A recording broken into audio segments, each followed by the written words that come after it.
setiap kali saya membina hubungan jadinya harus di depan dijelaskan dulu supaya kita tidak membuat satu harapan-harapan palsu. Kosong. Wih, kayaknya serasa lagi ngomongin aku deh. Kita mencoba memberikan experience kepada orang-orang bagaimana sih rasanya terbang.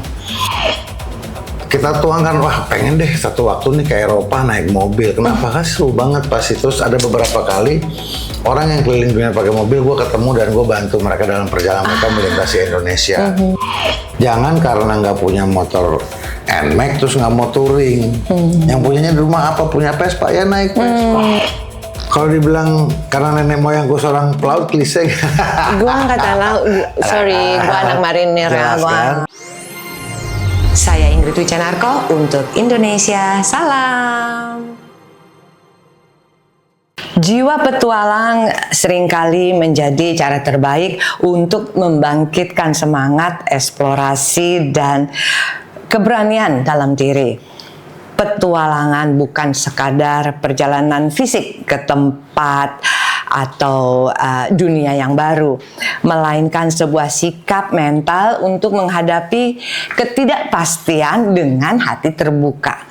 Lalu, apakah seorang petualang yang kerap mencoba satu hal yang baru, yang menantang tentunya, atau menjelajah tempat atau dunia yang baru adalah juga petualang cinta? Wah, kita tanyakan saja ya kepada orangnya. Bucek Dev! How's life, bro? All good, all good. All good. Alhamdulillah, puji Tuhan Astungkara sehat, bahagia lahir batin. Amin. Dan masih diberi kesempatan untuk bisa berkarya terus. Jadi bersyukur, grateful, bersyukur. Amin.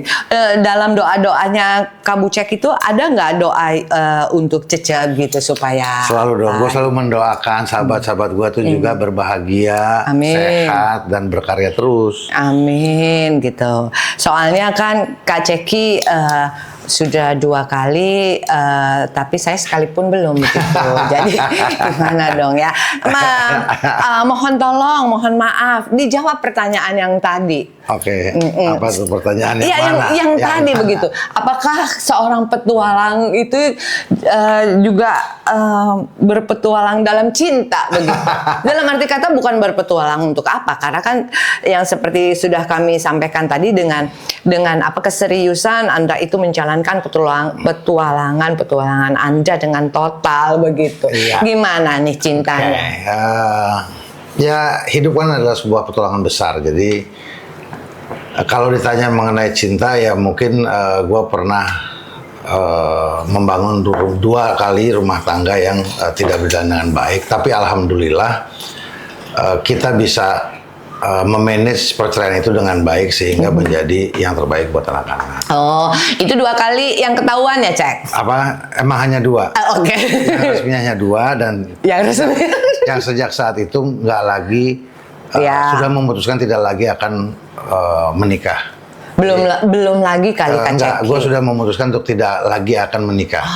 Itu udah keputusan dan setelah itu gue setiap kali menjalin hubungan itu yang selalu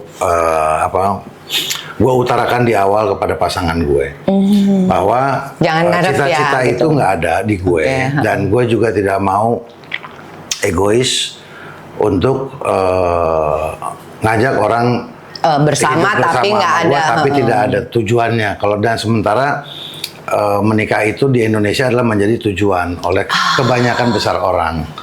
Jadi kalau di luar kan kita bisa gitu, kita partnership aja, kita hidup bersama. Tapi kan kalau kultur di kita tuh belum bisa. Makanya setiap kali saya membina hubungan jadinya harus di depan dijelaskan dulu supaya kita tidak membuat satu harapan-harapan palsu. Kosong, ya betul. Atau menumbuhkan harapan dari awalnya begitu kan ya.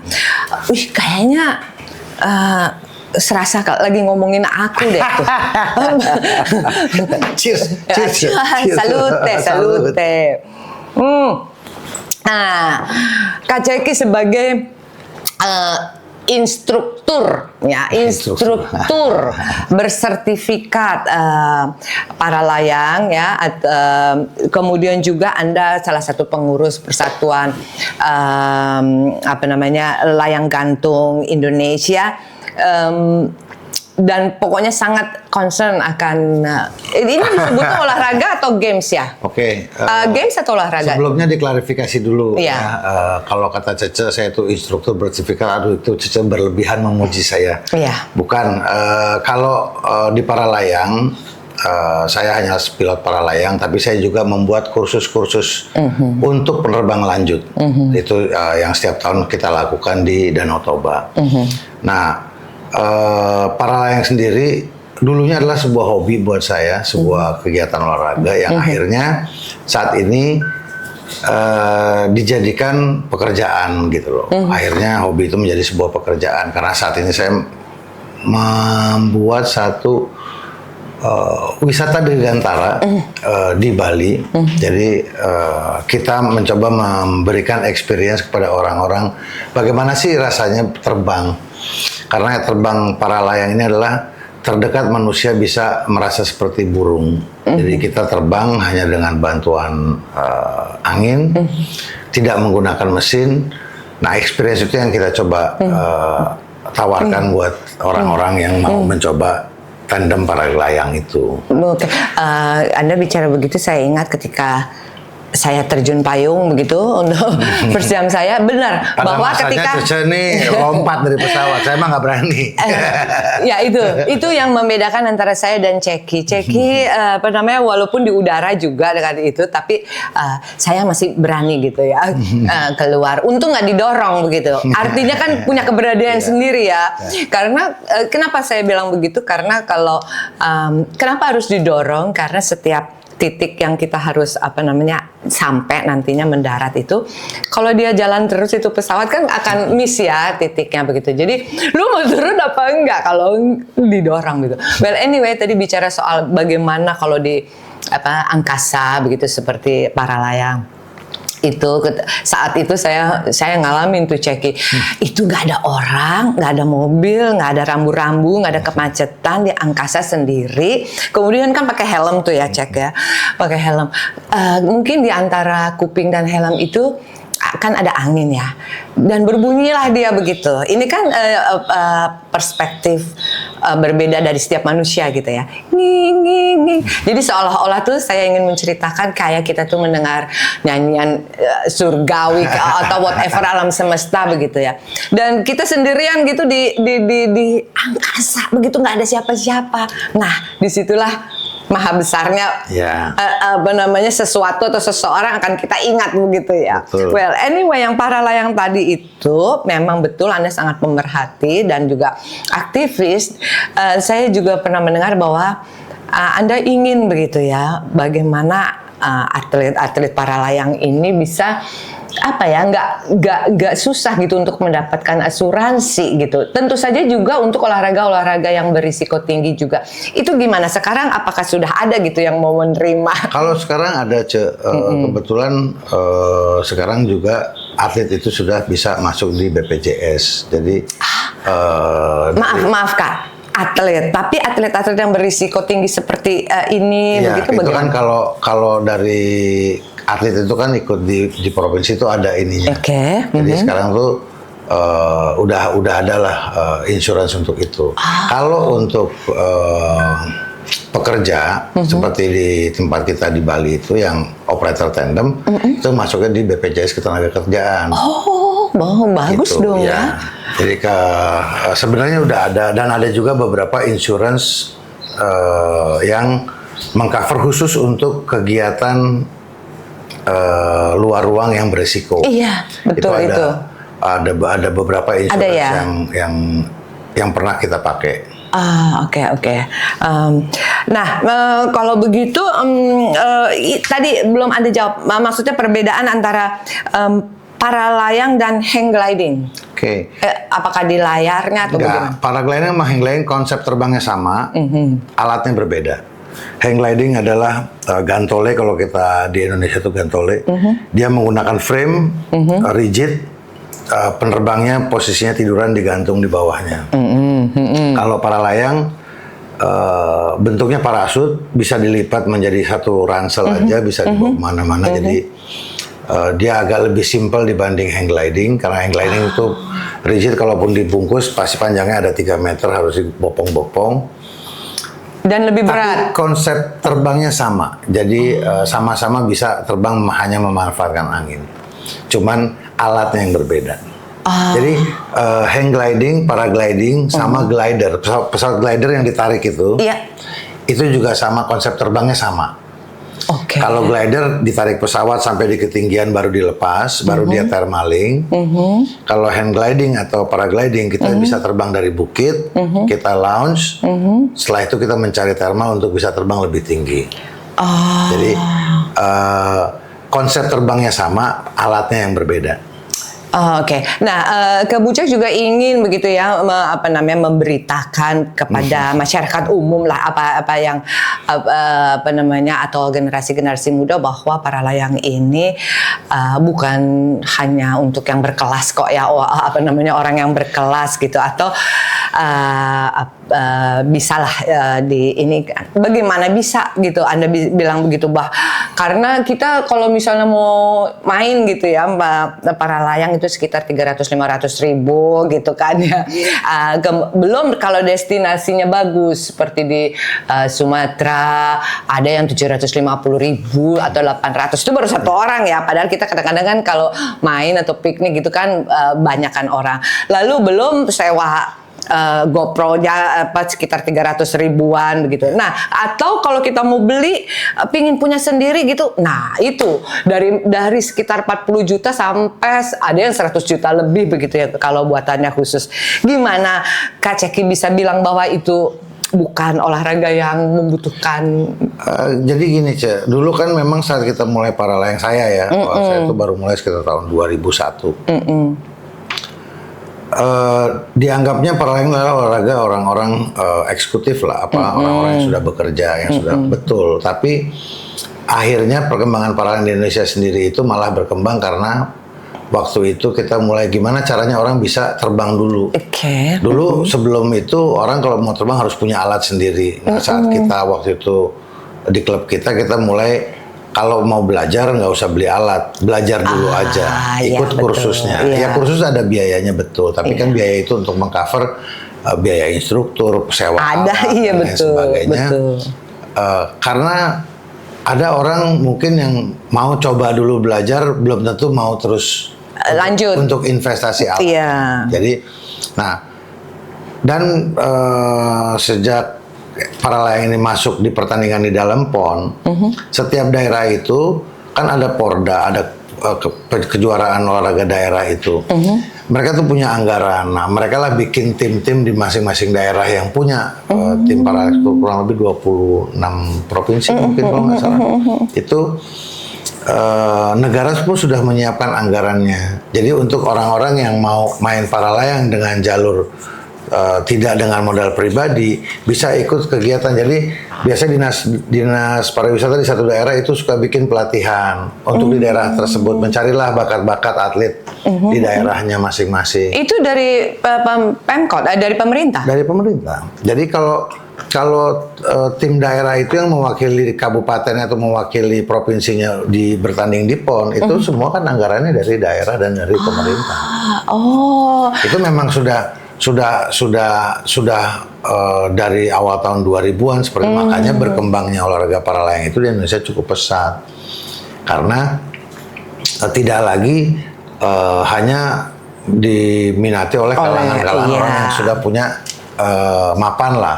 Jadi berkembangnya itu akhirnya mahasiswa, anak-anak pecinta alam itu banyak yang bisa bergabung. Khususnya di daerah-daerah itu banyak malah atlet-atlet yang pernah menjadi juara dunia itu ya berangkatnya bukan dari latar belakang orang Berada lah, bukan dari pengusaha, malah dari anak-anak lokal di sekitar tempat terbang yang akhirnya dibina dengan program-program yang dibikin oleh pemerintah itu. Dan memang Indonesia sejak 2010 kita boleh berbangga hati, kita sudah punya beberapa juara dunia. Termasuk SEA Games kemarin kita pun juara umum di para layang itu. Jadi memang para layang di Indonesia alhamdulillah berprestasi lah gitu. Kita bisa berbangga hati gitu. Jadi kalau ada anggapan olahraga, nah kadang-kadang ini juga mindset cara berpikir orang. Jadi kita nggak usah minder-war. Wah ini mah untuk orang eksklusif gitu. Jadi main itu atau apapun kegiatan yang mau dilakukan itu ya lakukan aja pakai niat, karena tanpa niat orang boleh punya uang nggak punya niat nggak jadi apa-apa. Tapi orang nggak punya uang, nggak punya modal, punya niat, itu bisa jadi sesuatu. Tuhan bisa begini langsung. Orang tuh diberi akal untuk mencari solusi dari manusia. Gua nggak punya api, tiba-tiba dia cari akal petok-petok batu jadi api. Nah, itu memang kita diberi otak dan badan ini sama Tuhan tuh sudah lengkap, tinggal mau dipakai apa. Nalar kita ya. Tinggal mau dipakai buat apa.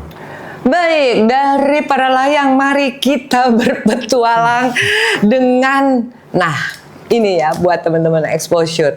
Kita berpetualang mengendarai mobil.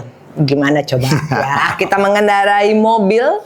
Anda bisa membayangkan kalau udah datang, mau dong udah datang, kita kan ada snacky menemani Ceki. Oke. Boleh tisu. Lu biasa di luar Kak ya. Aman, ya. Nah, Anda bisa membayangkan mengendarai mobil lintas benua ya, dari Indonesia ya ke banyaklah sekitar 18 negara. Ceki ini, Mas Bucek ini membawa tim sebanyak kurang lebih, correct me if I'm wrong ya, 4 mobil buatan Indonesia dengan 13 orang timnya, semuanya dikepalai oleh ketuanya, ketua timnya adalah Mas Bucek begitu. Pingin tahu nih Mas Bucek ya. Itu kalau nggak salah tuh, tunggu dulu ya, 20.000 kilometer. Oke. Dengan berbeda cuaca ya. Jadi kadang-kadang dapat cuaca yang panas terik, nanti diceritakan sama Bucek, dan yang dingin banget. Sekarang dari semua kesulitan, pasti banyak sekali kesulitan, tapi yang paling bukan parah, pokoknya yang paling sulit itu apa? Dalam perjalanan itu yang paling sulit adalah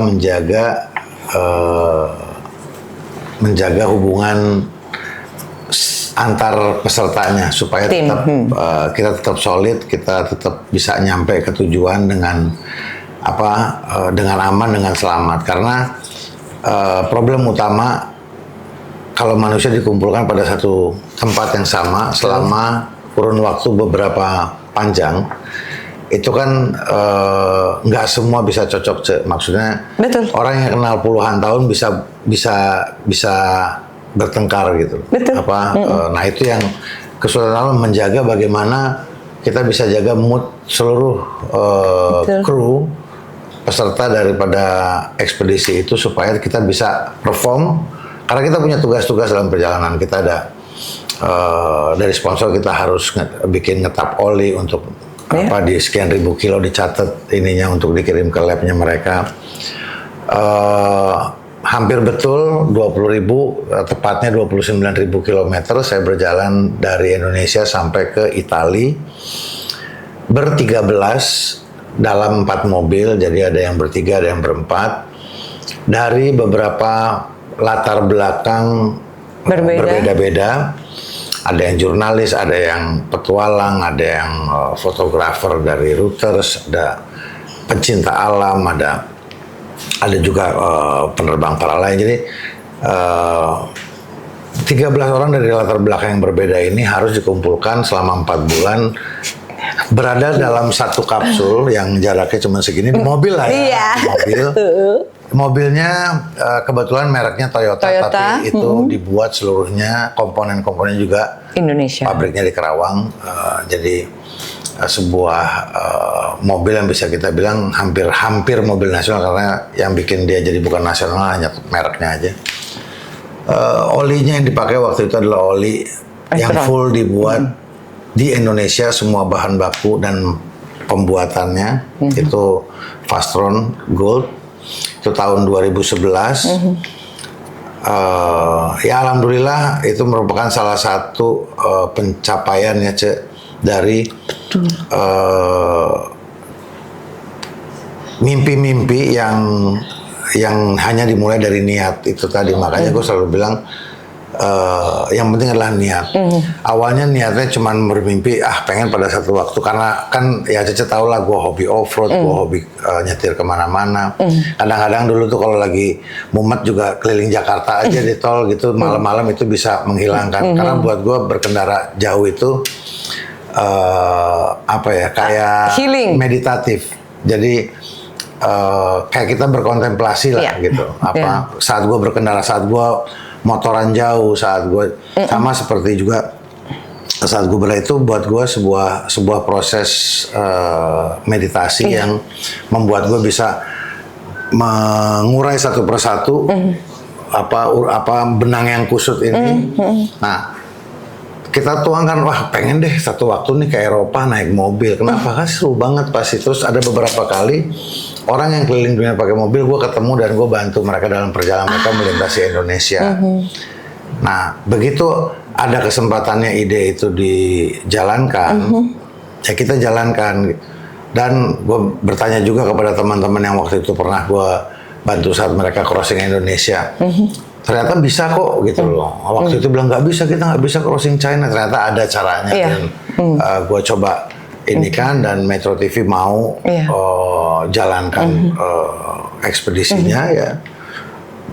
Alhamdulillah kita menjadi orang Indonesia pertama yang melakukan perjalanan lintas benua. Tapi penasaran nih Ceki, saya baca begitu ya laporan-laporannya pada saat itu ya, berita-beritanya. Kan kalau nggak salah kan ganti ban aja sampai sekitar 8 atau 12 ban begitu ya. Kemudian ada juga yang suka panas dan lain sebagainya gitu mesinnya. Nah, dari sekitar 18 negara itu, ketika kejadian soal teknis itu di mobilnya, selalu ada maksudnya selalu ada bengkelnya atau ada tempat atau beli under deal atau bagaimana? Kita di salah satu dari kita kan ada mekanik juga yang ikut.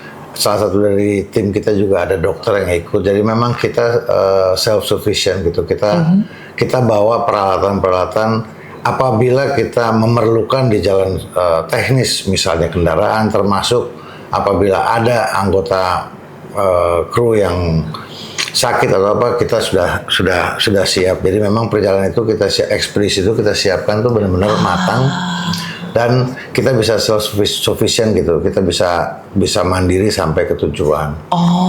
Jadi mobil juga dilengkapi dengan peralatan-peralatan pendukung. Jadi kalau ada beberapa tempat yang kita harus berjalan ratusan kilometer nggak ketemu bensin, kita sudah berhitung.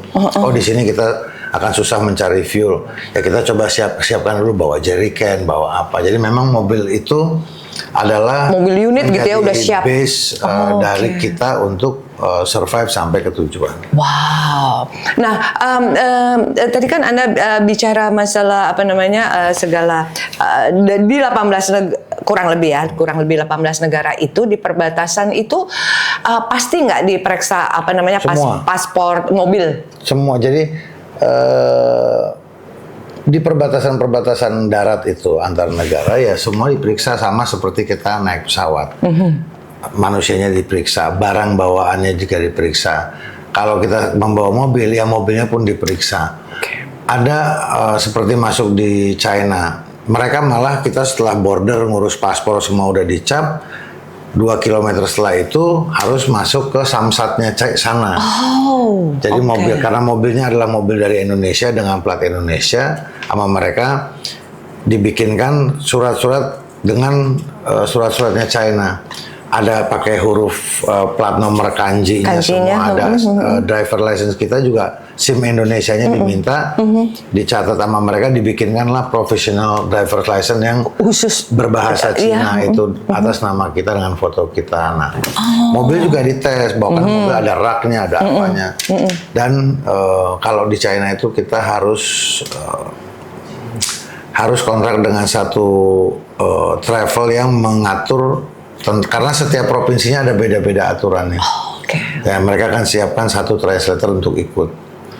Karena di Cina itu problematiknya tidak semua bisa berkomunikasi dan kita tidak bisa baca bahasa kanji, tulisan kanji kan. Jadi akhirnya selama crossing di China-nya itu kita ada satu translator yang ikut di rombongan. Jadi untuk memudahkan kita, karena kan dalam perjalanan ada tim dari Metro kan yang membuat dokumentasi perjalanan itu kan harus mencari di mana point of interest, untuk membuat berita-berita. Narasinya iya. Nah,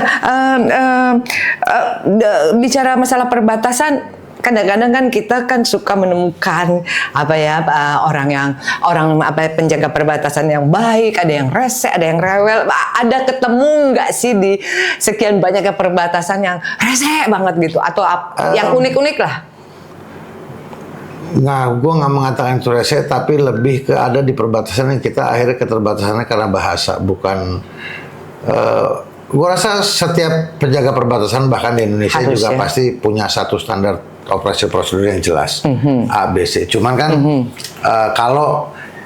kalau kita berhubungan dengan orang yang bisa kita satu bahasa atau kita bisa mengerti bahasa Inggris misalnya, itu oke, gampang jadinya pasti, karena semuanya ABC. Selama kita tidak aneh-aneh ya kan, melintasi satu negara sudah ada yang nggak boleh dibawa ABCD, yang boleh dibawa ABCD. Oh, yang di sini nggak boleh nyebrangin bawa rokok. Di Turkmenistan nggak boleh nyebrang bawa karpet. Nggak, kalau beli karpet jangan dibawa karena pasti jadi masalah gitu. Jadi itu pun dalam perjalanan harus kita pikirkan. Beli emas, ada beberapa negara yang lo kalau beli emas di situ nggak bisa dibawa keluar karena pasti ada taxnya.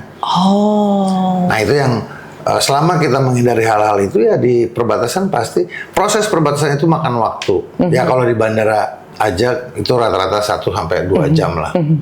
Kalau dengan kendaraan itu prosesnya bisa 3-4 kali lipat waktunya. Jadi kalau biasanya kita crossing masuk perbatasan itu di pagi hari, itu keluar pasti udah mau sore di negara berikut, karena ada 2 pos kan, keluar dari satu negara, dilepas, dicap semua, maju lagi, pagar berikut, negara berikut lagi untuk izin masuk ke sananya. Jadi ya mungkin ada yang 6-7 jam, ada yang 8-9, tergantung antrian, tergantung. Karena ya kita berbarengan tuh dengan mobil-mobil truk-truk antar negara, ya. Truk-truk transformer gitulah. Ceki, mobilnya jadi kenang-kenangan nggak sih untuk 13 orang itu? Enggak. Enggak dibalikin lagi. Sayangnya enggak. Ya, sayang ya. Padahal kan itu apa ya? Sejarah. Waktu itu ada keinginan tapi nggak ada kemampuan, Loh, maksud aku ya nggak dibeli lah. Anyway, oke. Kalau mau dimiliki harus dibeli, I know. Oke, teman-teman, dari mobil gimana kalau sekarang kita naik sepeda? Naik sepeda dulu dong. Ini teman-teman semua di sini yang pada punya motor udah gregetan pengen berpetualang dengan motor. Sepeda dulu nih. Dari Sabang hingga Toba naik sepeda. Sepeda apa tuh? Sepeda biasa, sepeda kayu. Jadi gua sama beberapa teman pernah sebelum masanya orang-orang naik sepeda lah, kita awalnya tuh kita mau sepedaan pulang ke Cimaja, ke rumah di Pelabuhan Ratu, Jakarta ke Cimaja.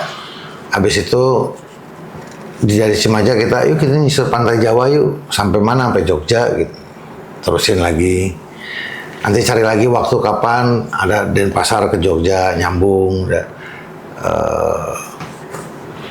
Bali, Lombok kita kelilingin. Nah terakhir itu kita dari Banda Aceh, terus kita ke Sabang, baru kita susur pantai barat, sampai ke Paketuan, naik ke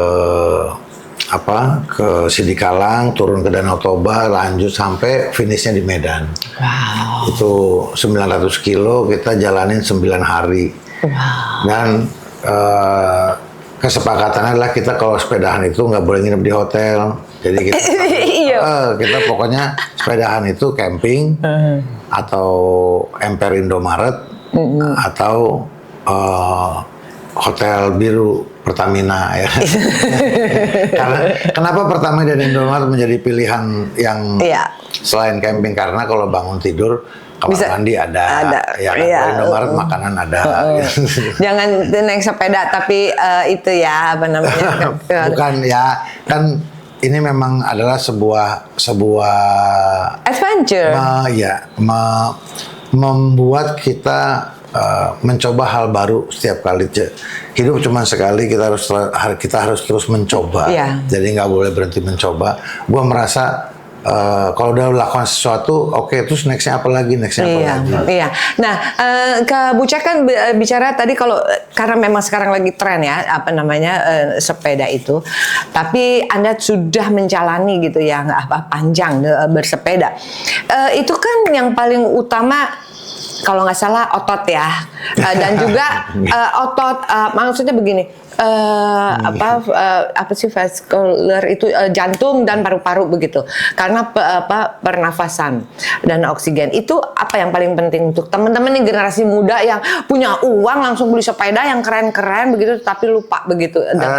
Memulai dengan porsi yang tepat, jadi jangan kalau belum memulai sesuatu langsung ke tingkat yang jangan langsung kuliah TK, SD dulu, SMP dulu. Jadi semua tuh harus gradual.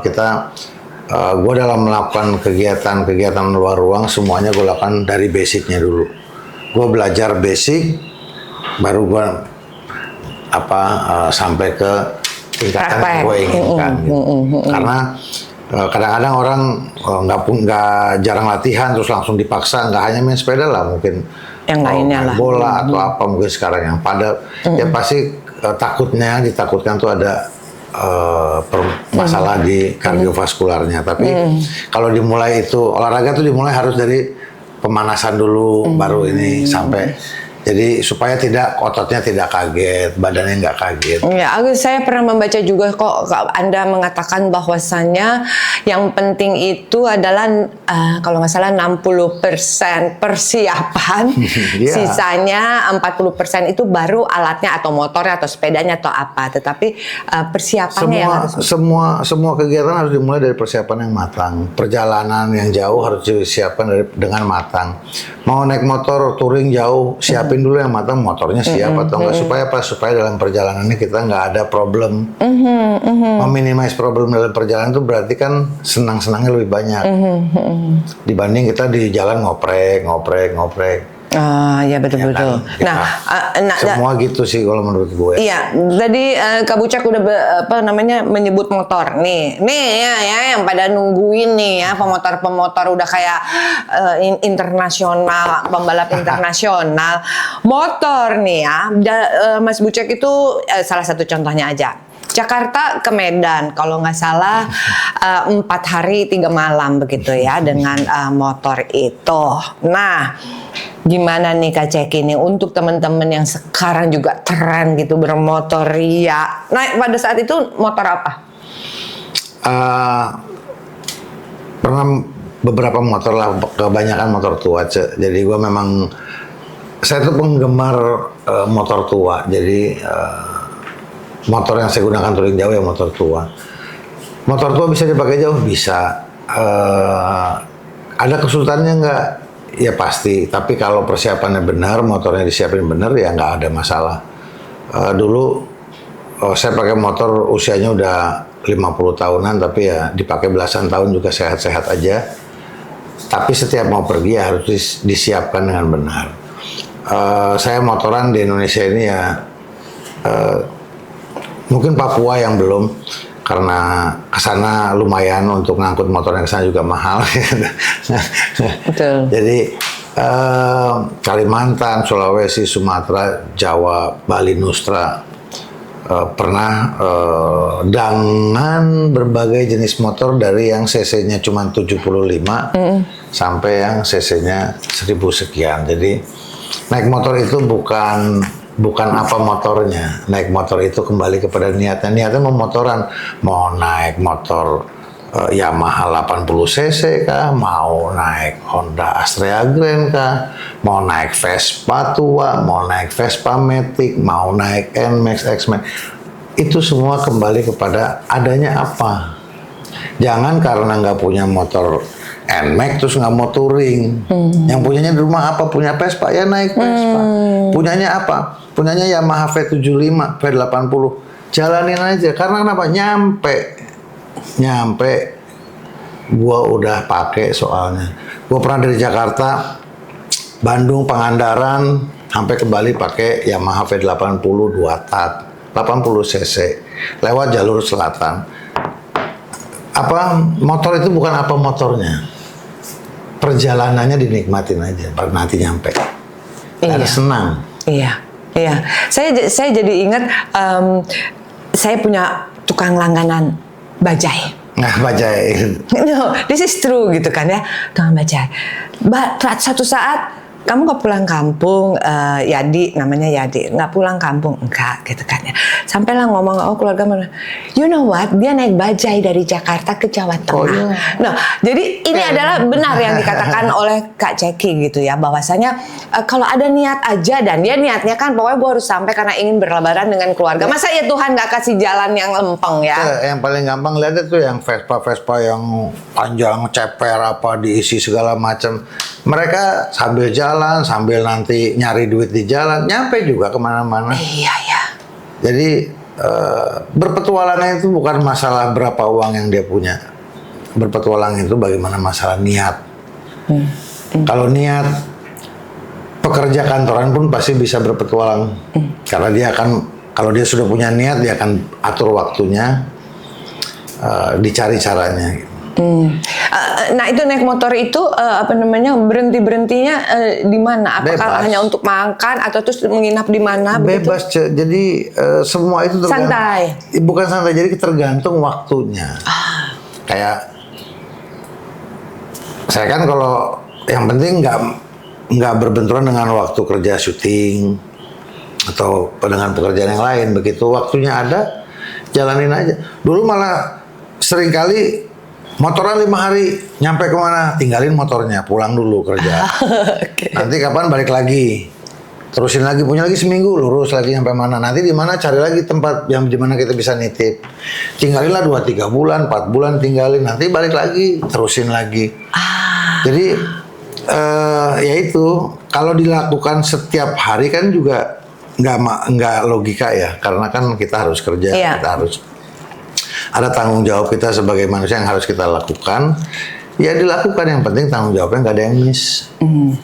Begitu tanggung jawab kita nggak ada yang miss, ya mau melakukan hobi kan bebas-bebas aja. Dan negara kita merdeka udah lama. Oh iya ya, tahun 45 ya. Bukan hanya orang-orang kayak kita yang merdeka sebenarnya. Oh gitu ya. Negaranya juga sudah merdeka. Kok kita? Jelah kok kita. Karena kita merdeka. Nah, udara udah, darat udah, kita ke laut dulu yuk. Ceng. Kak, aku mau tanya apa kabarnya si Denok? Bukan si Denok, si Kona. Si Kona. Ya. Si Kona sehat, sekarang lagi nunggu di Lombok. Maaf si Kona, kita bicara masalah perahu layar ya, begitu. Namanya si Kona, oke? Ya. Perahu saya namanya Kona, dia kelahiran tahun 66, jadi kapalnya sudah tua, sudah 56 tahun, tapi dia masih sanggup berlayar mengelilingi Indonesia ini, karena ya dirawat. Kayak terakhir saya berlayar itu bulan Oktober yang lalu, saya perjalanan dari Bali sampai ke Timor Leste, jadi Bali, Sumbawa, Alor, Timor Leste, Kupang, Sumba, Labuan Bajo sampai terakhir di Lombok.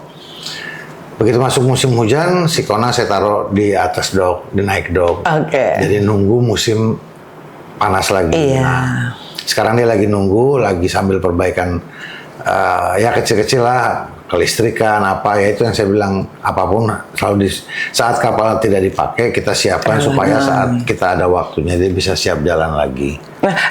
Nah, ini menyangkut ini. Ketika mau itu, apakah Anda memakai sistem ramalan cuaca atau aplikasi, atau mood aja, atau harus? Enggak gini.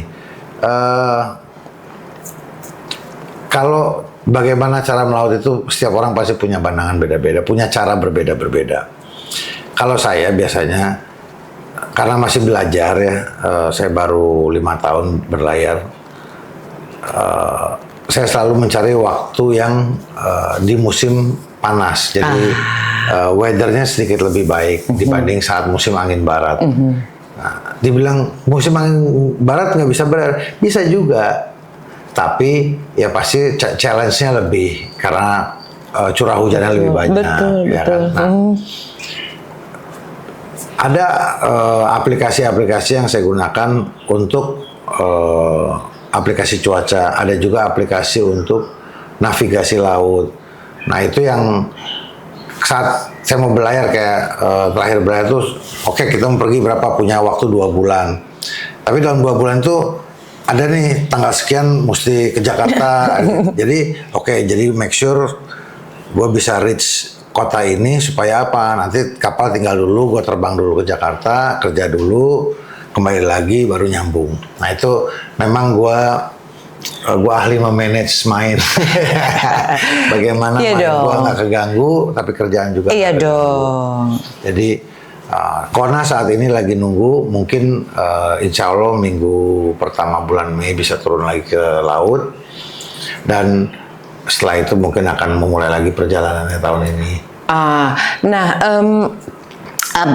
Bicara si Kona nih ya, tanpa merendahkan arti si Kona, kenapa Ceki itu memilihnya perahu layar bukan kapal speedboat yang konvensional gitu misalnya? Kenapa gitu? Dan Anda sangat ingin gitu cekatan dalam menaikkan dan menurunkan layar gitu. Kalau dibilang karena nenek moyangku seorang pelaut, klise. Gua nggak tahu, sorry, gua anak marinir. Kalau dibilang kita tuh adalah bangsa pelaut, dan kebetulan saya besar saat remaja juga orang tua main di laut. Bapak almarhum dulu dia operator pinisi, ibu dulu instruktur diving, jadi kita anak-anaknya tuh setiap ini pasti dibawanya ke laut. Nah, setelah remaja dewasa saya naik gunung, semua aktivitas saya lakukan, akhirnya panggilan itu ada. Kayaknya ini harus dilengkapi dengan kita coba untuk main di laut. Setelah Arla selesai sekolahnya waktu itu, kewajibannya kalau anak sudah selesai setelah 30 tahun berjuang, ada bisa nih kesempatan saya untuk beli kapal. Kenapa kapalnya kapal tua? Karena terjangkau harganya. Akhirnya jual lah, Land Rover tua gua jual, motor tua gua jual, ditambahin kita beli. Ini yang Ceki pernah cerita sama aku ya. Jadi seseorang ya seperti teman kita yang satu ini, jika sudah mempunyai niat begitu ya, Anda kuatkan saja dahulu niat, tentu saja dengan usaha. Jadi Ceki itu bercerita kepada saya bahwasanya dia nggak mau itu kapal itu berada di dia kalau belum lunas begitu ya. Jadi sedikit demi sedikit tuh dilunasi karena niat besar, dan akhirnya kita memiliki barang itu kita akan merawatnya dengan cinta ya, karena paling nggak kita mengapresiasi bahwa ini tidak mudah gitu, dan berpikir terus bagaimana untuk tetap dilestarikan ini gitu, karena kan memang Kona ini yang pertama saya mau tularkan kan anak-anak. ya kan, makanya setiap tahun pasti sama anak-anak ada waktunya. Mereka juga kan sekarang udah kerja, udah apa. Kak, kapan bisa ambil cuti libur? Aku akan ada di sini kayak tahun lalu. Gua kan ada di Labuan Bajo, like hampir 1 bulan. Jadi kalian pilih tanggal. Nah, tanggal sekian, si kembar yang datang. Nanti 2 minggu berikutnya baru Dava yang datang. Karena kan cutiannya beda-beda gitu waktu kerjanya. Ya di antara itu, di antara perjalanan yang kita lakukan masih bisa punya satu kegiatan sama anak-anak yang, dan alhamdulillah anak-anak juga seneng karena nggak mudah ya ngajak orang ke laut, karena nggak semua orang tahan gitu. Ada yang motion sickness, ada yang betul. tapi gue bersyukur mereka semua enjoy, dan setiap kali kayak kemarin gue baru posting kan, biasa kan kalau udah lama nggak ini terus gue pasti posting nih sailing gue terakhir gini, itu untuk menumbuhkan niat baru kan, gimana caranya gue tahun ini harus kesini gitu. Ya gue mulailah di IG gue ini, pasti kemarin si Awe yang langsung diam. Jadi kapan berlayar lagi katanya gitu. Itu udah kayak kode-kode.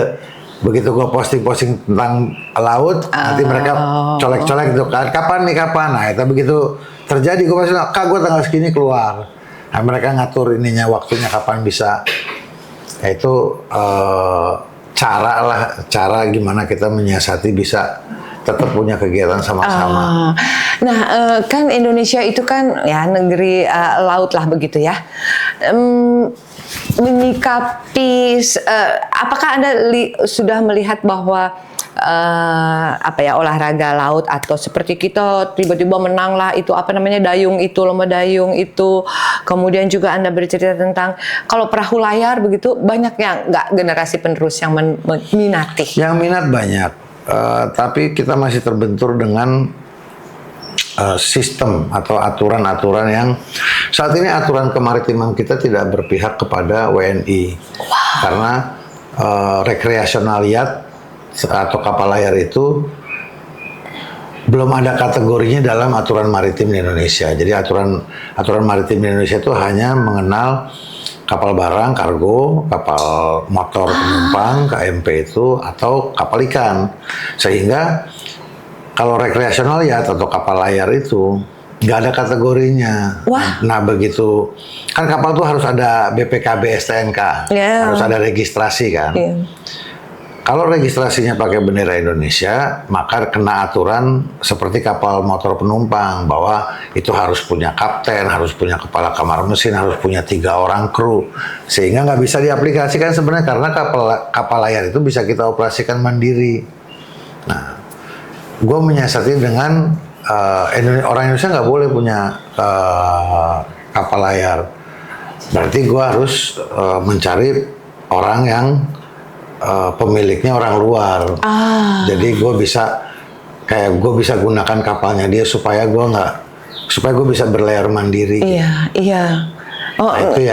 itu yang beberapa teman-teman di komunitas sekarang lagi mencoba melakukan pendekatan lah dengan pemerintahan, bahwa ayo dong dimasukkan supaya apa? Kita lihat negara tetangga Thailand, Malaysia itu udah sangat maju sailing lifestyle-nya. Tapi karena ya keluarga kerajaan mereka semua sailor lah.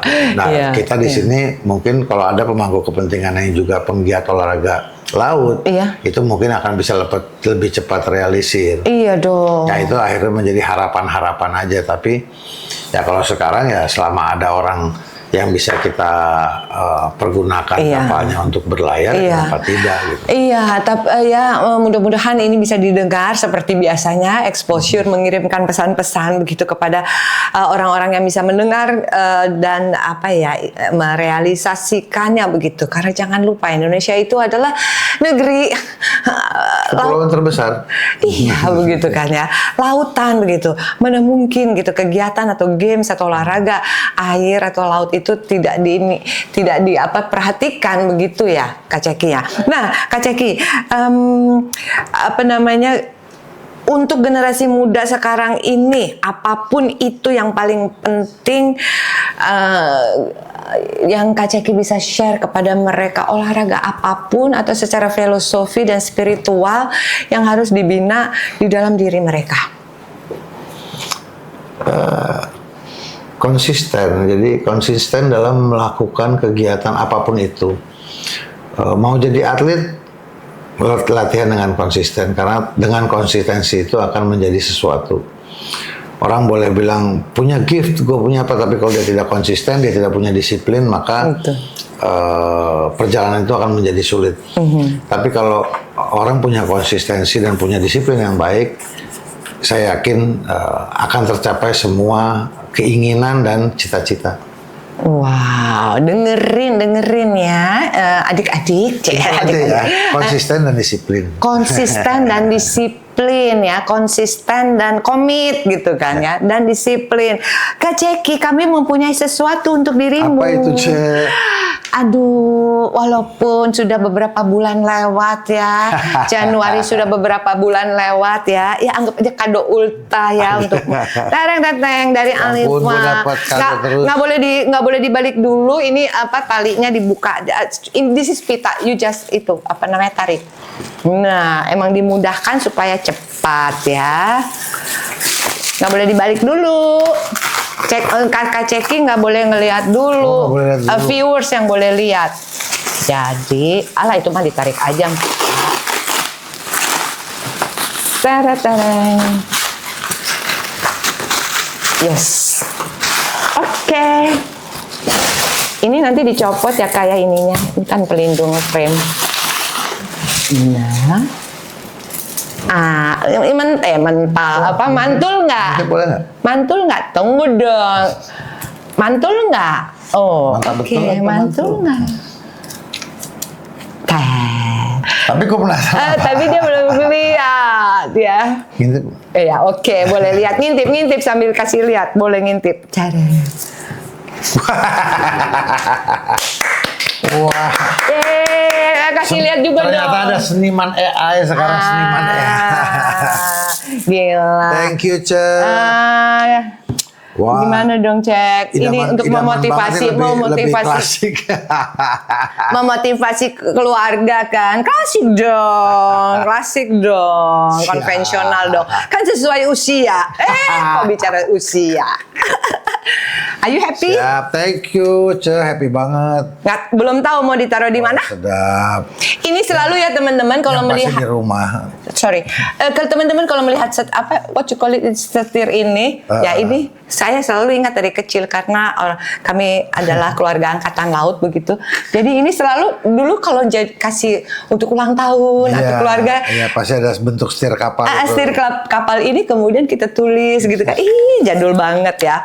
Oke, thank you ya, Ceki. Rasa muda banget nih, Cek. Aduh. Oke, baiklah. Teman-teman, usia boleh bertambah, tapi mencari ilmu pengetahuan dan berusaha terus untuk berprestasi, janganlah terhenti. Al-Atur Mukhtar dengan nama panggung Bucek Dad telah membuktikannya.